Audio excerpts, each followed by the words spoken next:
ইয়াসিনের 65 নম্বর আয়াতে আল্লাহ সুন্দর করে উপস্থাপন করলেন। রব্বে কারীম বলছেন, আল ইয়াউমা নাখতিমু আলা আফওয়াহিহিম ওয়া তুকাল্লিমুনা আইদিহিম وتكلمنا أيديهم وتشهد أرجلهم بما كانوا يكسبون।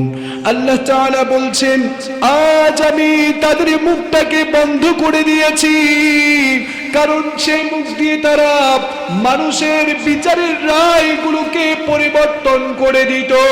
ঠিক কিনা বলেন?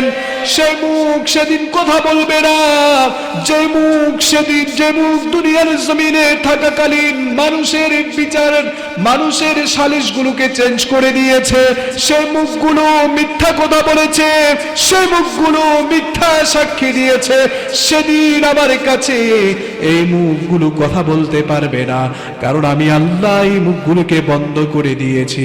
জোরে জোরে বলেন, যিনি বন্ধ করবেন তিনি কে? সেদিন যিনি ওই সকল মিথ্যাবাদীদের মুখ বন্ধ করবেন, আরো জোরে বলেন, তিনি কে? আল্লাহ সেদিন মুখগুলোকে বন্ধ করে দিবেন এবং তাদের, আল্লাহ বলছেন, তাদের হাতগুলো সেদিন আমার সাথে কথা বলবে।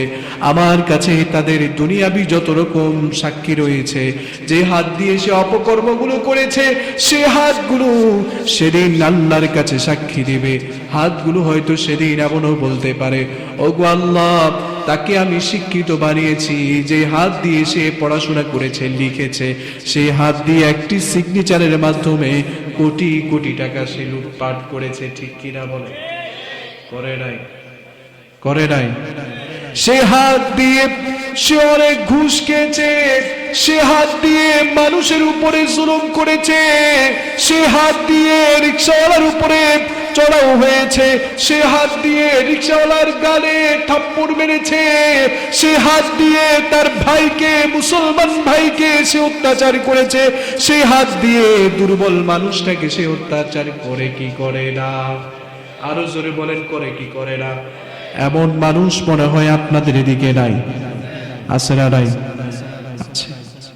এমন মানুষ আছে, সেদিন তাদের সেই হাতগুলো আল্লাহর কাছে সাক্ষ্য দিবে এবং তারপর আল্লাহ বলছেন, তাদের হাতগুলো আমার সাথে কথা বলবে, তাদের পাগুলো আমাকে সাক্ষ্য দিবে।